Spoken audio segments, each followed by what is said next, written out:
So tonight we are doing an Instagram live studio visit with Gil Bruvel, who is a very talented woodworker based out of Texas.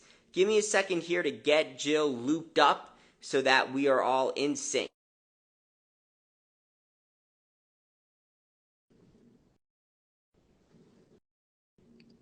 All right, so we're getting Jill in to the room right now. Jill, sorry about that. I think we lost you before for a sec, but you're back. So just to reiterate for folks joining us, there's really three things that we're going to cover in this studio visit. Number one is going to be Jill's background.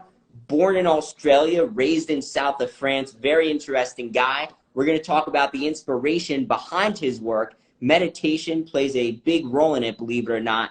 And then we're going to showcase the studio and some of his pieces while we go through this visit. So, Jill, I think to kick things off, if you can just show the audience one of your pieces, because perhaps they've seen your work at some of the many art shows that I've seen it at, I think that'd be a good way to kick this off, and then we'll get down to the questions. Sure. I'll show one of my most recent piece, which is right here.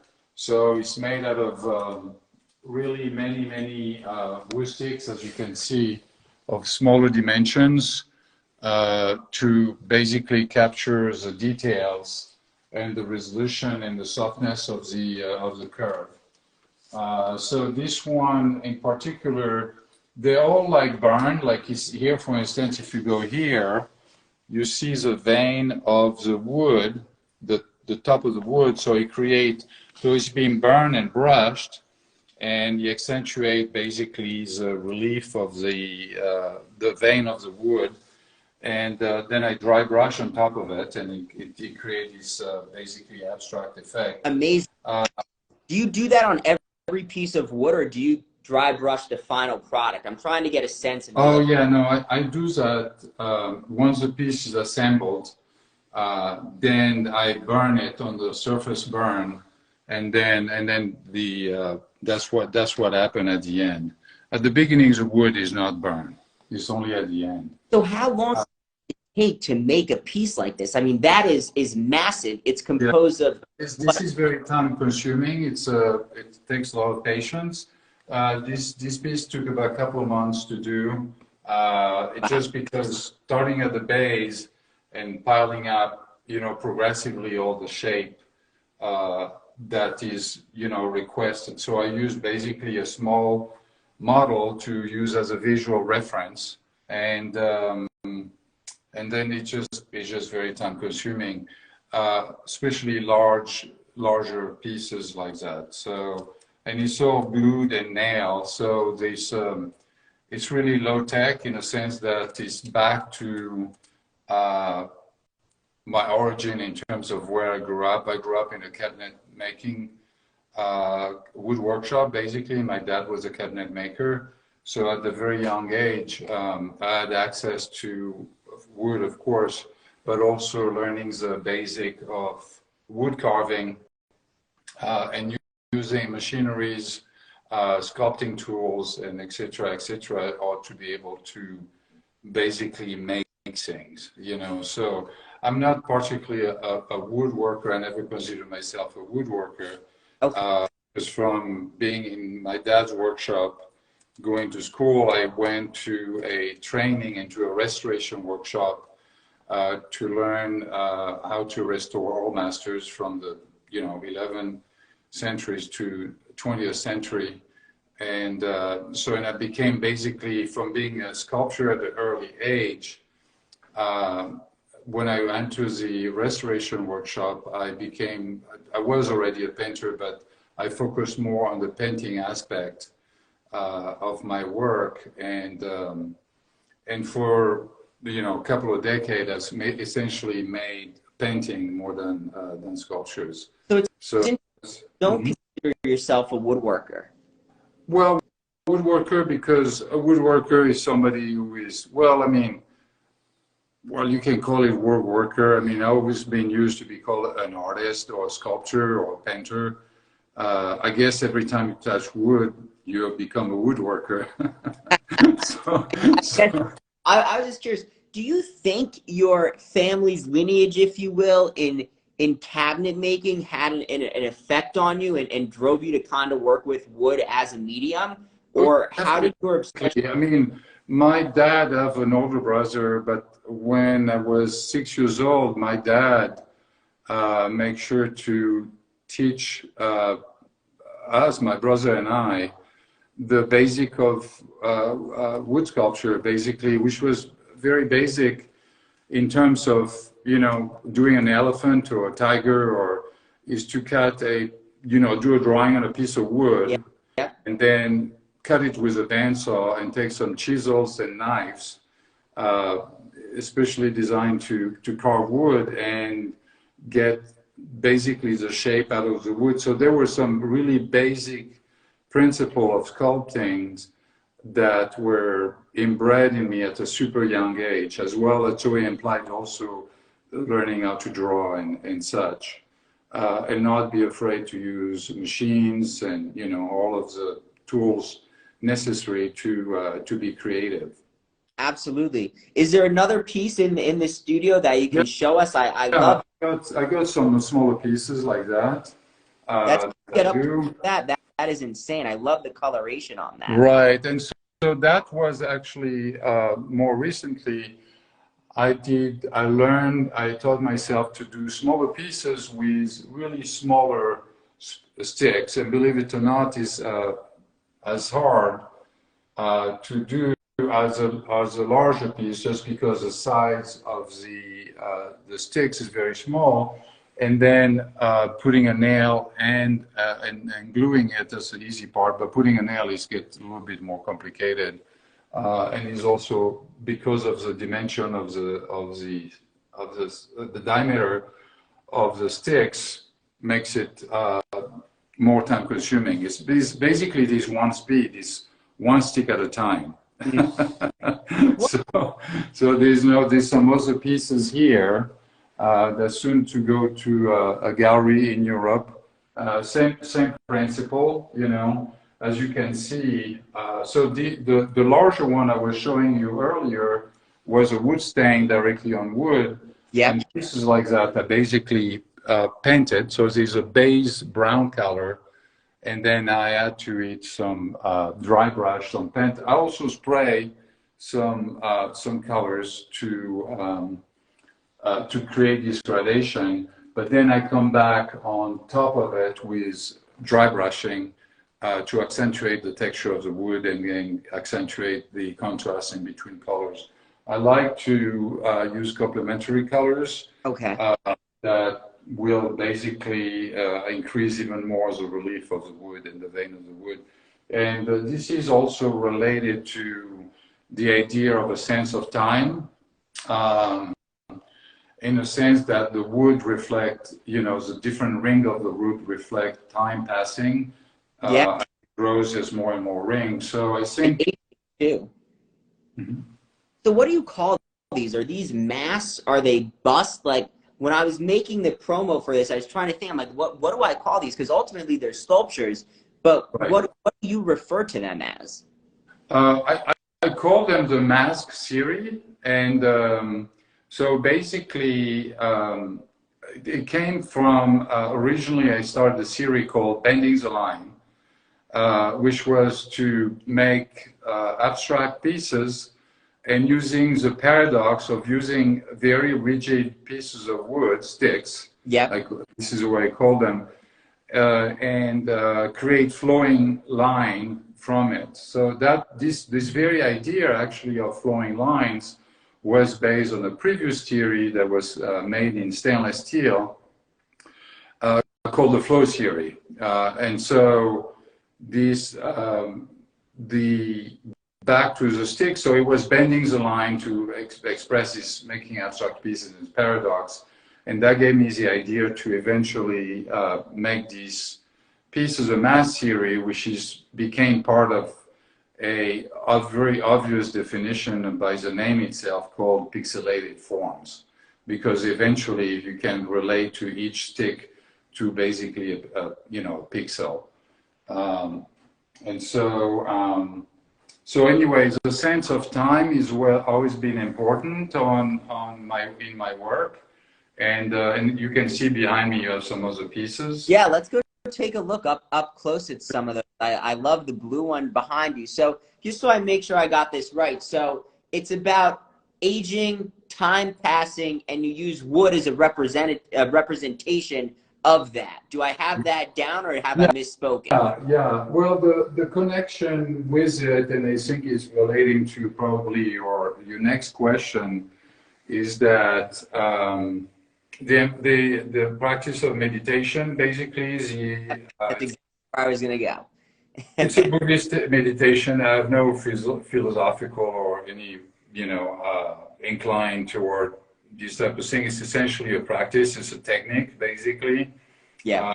that help to reduce the noise. But the one of the definition of it is that things change constantly. There's nothing that's really permanent. And I think the idea of using wood that constantly grow and eventually, I use it as become a dead material, it still gives the expression of time that has passed by. And the burning of it, which is based on the Japanese technique that in the past was used in the 18th century to waterproof wood. So by burning the wood superficially, it waterproofs it. But I push it a little further than by brushing it down and eventually to increase the relief of the wood to give the sense of time. You have another piece here. Yeah, these are incredible. So just going to well, actually, we just got a great question that came in. Why are the eyes always closed? That is a Well, it's just because they are basically meditative pieces. It's about originally I started to do that about 4 years ago, okay. and I felt that it was a good opportunity to send a very positive message in relation to what's going on in the world, and I try to basically send a message that if we look inward, we can basically find layers of ourselves that will bring us a sense of peace and serenity, and also maybe better judgment, as well as making better decisions about all kinds of things. How we lead our life, or we take care of our own environment, and also back to the idea of the meditation is that to access layers of the mind that otherwise no one would have access. Not no one. It's not what I meant. That it would be more difficult to have access. I So love all the different meanings to your work. I love the incorporation of the meditation. I love this whole theory with the wood and the passing of time. The fact that the eyes are closed, it's something that I didn't pick up on, but it's so fascinating and so interesting. And I think a lot of time, art is so subjective, right? We look at it, and what one person may find beautiful, someone may not find beautiful. But that's why the inspiration behind these pieces are so important. And with yours, the inspiration really shines through because it is a very physical representation of what it is that you're trying to portray. And I just think that is so well executed. Go ahead. It looks like you have something to say. yeah, I think it's a very direct definition of it. Indeed, I think what happened with these faces, because everyone is different. Everyone is of them is one of a kind. What happened, I think, is that we became experts at reading one another, just as being a survival tool through evolution to be capable of reading each other's emotions and feeling and determine the proper behavior to interact with other people. And I think this is one of the reasons there's such a great response about them. It's about this mask is, or even the standalone pieces, is just because we instantly relate to it. We sense a sense of peace and serenity that is maybe harder to capture in our society right now because there's so many distraction that's reflected also in the constant radio noise that our brain is generating. So, and but the radio noise is this identification to this radio noise that I think disturbs the most is not because the mind produces a thought that necessarily is we have to go for it. I mean, meaning like we don't necessarily to react to it. And that's one of the definition of meditation is that we don't necessarily have to be attached. It is not necessarily a representation of who we are. Whatever goes through our brain. We don't makes sense. So two things. One, I saw a piece with yellow hair. It looks like. Can we go and see that one? There was this one right here. Yes. And then two, we have a question from the audience, Madeline Rameu. How do you pick your color schemes for each piece? And is it based off of what emotions and energy you're looking to convey? Yeah. So that is, I think I'm going to need to show her the back of the standalone piece. Originally, and maybe David, you can follow me. We can go see a piece right here. This is the beauty of this studio visit, everyone. You get to see the art, the studio, and you get to learn all about the artist's inspiration and whatnot. And Gil, thanks again for taking the time out to do this. I mean, this is you're very welcome. You're very welcome. Yeah. So you see, this piece is a standalone piece and is mounted on a Lazy Susan, so it rotates. And so, in order I'm going to tend to explain about the color and what they represent. Basically, the back of the standalone piece is the abstract part of obviously the piece, but it all represent basically the equivalent of a neural network, and each of the color represent an emotional state. And of course, it's done in an abstract way because I think it would be impossible to actually literally represent all of that. It's just a symbolic representation of it. But typically, what I feel is that the colors are really a reflection of our state of mind and our feelings, our emotions, and whatever our experiences in life.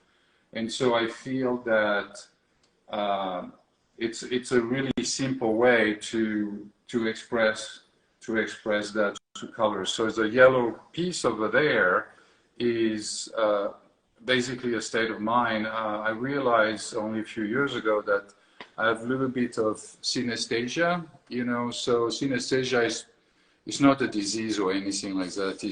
It sounds like one though. Yeah, it really does. So it's a neurological term that's overlapping of the senses.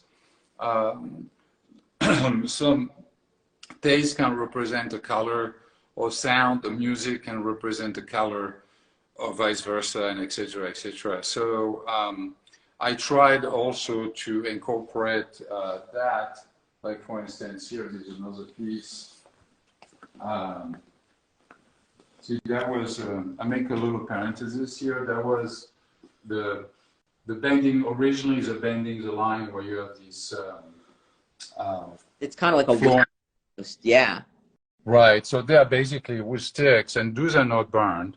Then that basically represent the concept of the flow. Do you ever paint every? This might be a ridiculous question, but I'm noticing there's pink around the edges. If you zoom back in on that piece, I'm noticing there's a lot of like little pink marks. Right. Do you actually have to do each of those individually? I know it might sound ridiculous, but no. This is an overall color, and I use the same process as I would use for the mask, where I dry brush the surface and the edges of the angle of each 90-degree angle of the stick will catch basically the color. And can you explain to the audience what dry brushing is, just for folks here that may not be familiar with that technique? Dry brushing is basically using a pretty thick uh, uh, consistency of the paint instead of like being very diluted. And so when you apply it on the surface, it doesn't go everywhere. You will basically, wherever the brush goes, if you just graze it on the surface, the paint will adhere just in these areas. So that Amazing. That dry brushes. And Go you over can at make question. also textures with this technique. I mean, all kind of different ways of expressing oneself. Yeah, and it seems like you're able to accomplish that. I'm looking over at the questions sheet here that we had talked about beforehand. I think we've hit just about everything. Is there anything that you wanted to talk about in particular, or any other pieces in the studio, any equipment or anything that you wanted to show us before we can go in the studio if you would like. Perfect. And I'm going to just by passing by, for instance, here this is a stainless steel piece that was part of the flow theory. That it's about the theory of the flow. This is one of my oil painting on canvas. Going back to flow for a sec, does that have like a symbolic element too? Like how the wood kind of does? Does the flow have its own elements as well? This piece, all the flow theory are more or less made with these stainless steel ribbons. And the idea of that was to do literally a representation of these energies that are growing through us, going through our, person, identity, whatever you want to call it, through a different convergence of energies. So all of this flowing line, that's what they basically represent. So there is a constant across my work, which is the human condition and the perception of or how we are more on an energetic level. Yep. So whether it's through the stick or through the stainless steel, this is one of my design of a table. I've been doing also some, due to my background in growing up in a woodwork shop, doing some functional art, basically.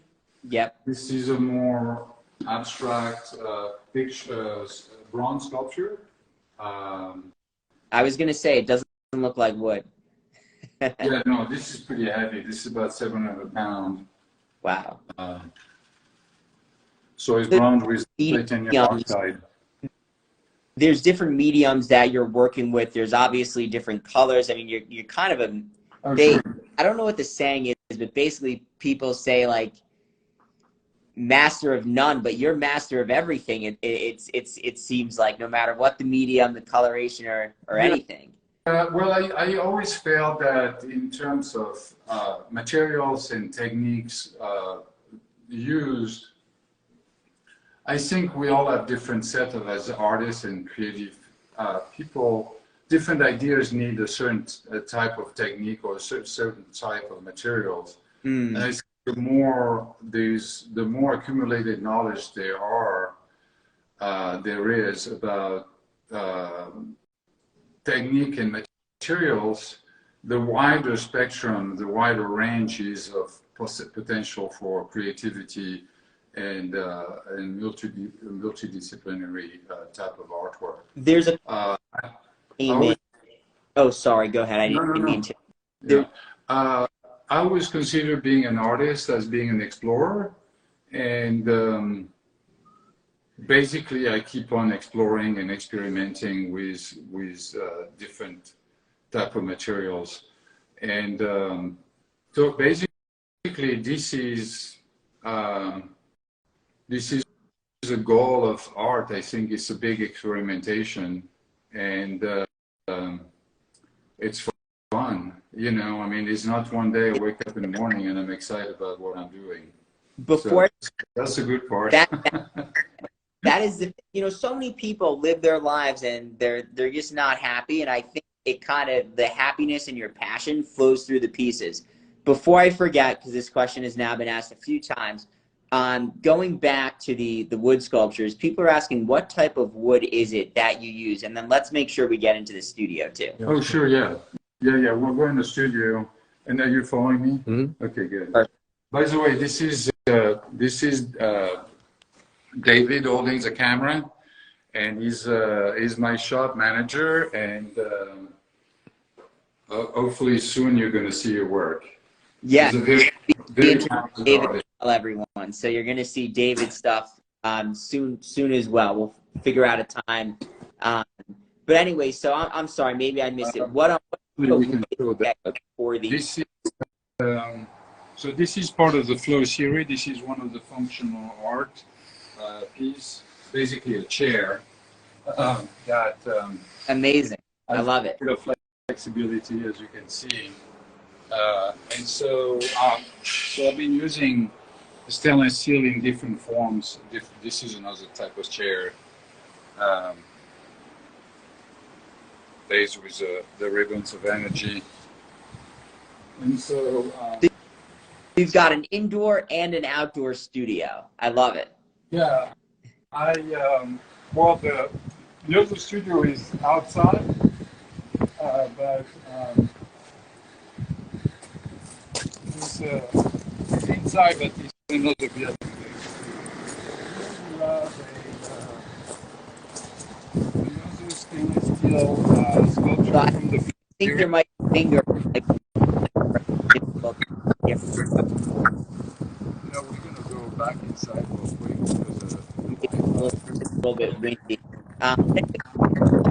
Talking back in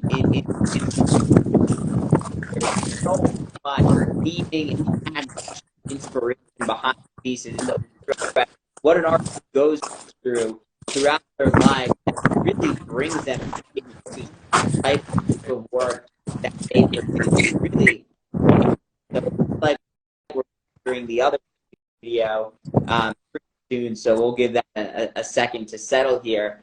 But I just love when there's meaning behind art, and that meaning can be seen. And it looks like we're in the workshop right now, so I'll get back to the workshop.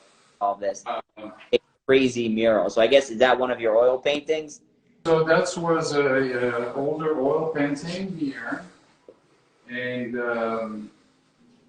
so then you have that was part of the ceiling actually that was never really quite finished, but I ended up putting that in the workshop here. Amazing. So here, so this is what I was talking about. That's a piece that had already been burned. Yep. And brushed. And so it's waterproof, right? When you burn it, it waterproofs it? Yes. So in order to really make it waterproof, you would have to burn it a little bit more, as well as not brushing it at the end.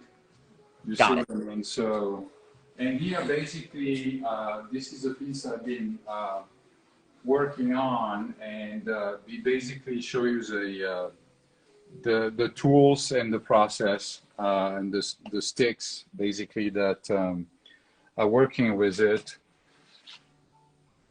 And here you basically want to put some light. This is incredible. I could see all the different paint brushes. So this is not as simple as, spray painting something here, folks. There's a lot more that is going into this. And also, as you can see, I keep my bench really clean. The bench is your palette, I can tell. So yeah, so this has all the brushes that I use, the different type of paint I use, and that's oil paint. No, it's all acrylic, because basically it's much easier to do dry brush. As you apply it, it's almost dry, depending, of course, the ambient temperature. But yeah, so different type of mixes, different type of colors, of course, different type of air gun, that I use. And so basically, that's one of the most low-tech process to use this stick. I mean, versus working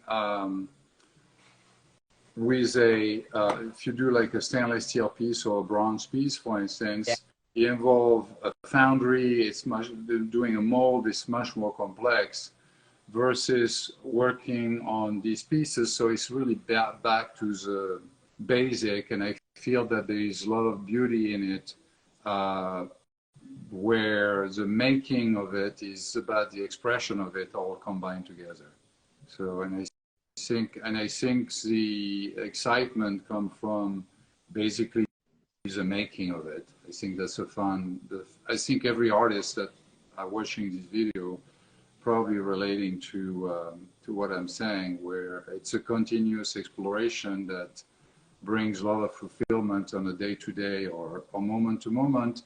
And when you get into the zone, as you know, most artists know that time stops. Basically, you can spend your day, and you arrive at the end of the day, you didn't see it going, because you're so focused and captured by the making of it and the creative process. What makes you most excited about your artwork and being an artist? Is it the exploration aspect? What is it that kind of motivates you to keep creating? What keeps me motivated? I think it's at that point in time, it's a compulsion. I think it's something that every artist need to do. I think expression is something that is part of our DNA. I think if you look at you know, the early on work that we know, like in the Lascaux caves, for instance, or such, we always felt the need to represent what we experience and share it with other people. Right. And I don't think that has changed much, you know. So we're part of a global tribe, and we need to share how we see the world. And we love to see through other people how they see the world. So it is a constant exchange. So, two more things, and then I think we'll wrap this up. So first off, for people in the audience, if you've got any more questions, definitely shoot those over in the chat. Gil, any stories that you have for us about clients that you've worked with, or like what it was like to sell your first piece of art? I think I read online that you sold your first piece when you were just 16. Any stories Right. you got for us, we'd love to hear them.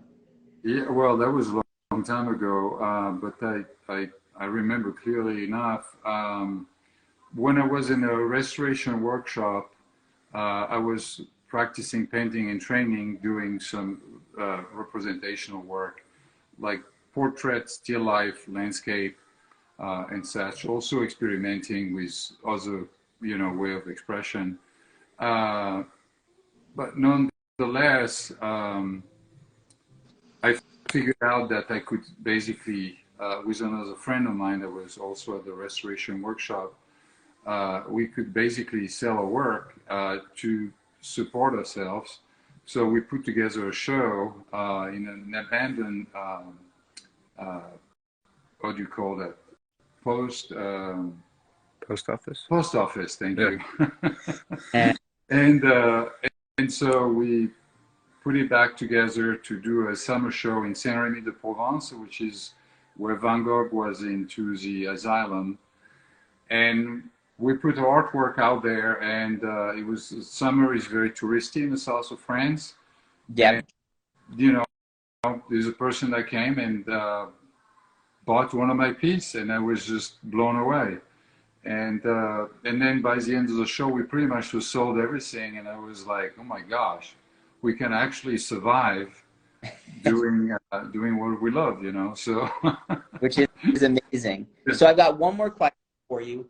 What is next for Gil? Like, what are you thinking as like the next iteration of your work? By the way, if that's top secret, that's okay too. But we always like to ask. oh no, What? no.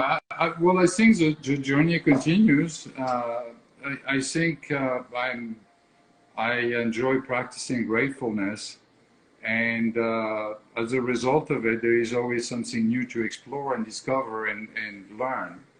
And I think that's what's going on in the future. I think that will probably never stop. So as long as I can physically do it, then it's fine. I don't need to think about the future. It's coming to you or to me, like everybody else. Well, look, you've been extremely generous with your time, so I think we'll wrap this up here. It was such a pleasure getting to know you, your background, getting to showcase your work, your studio.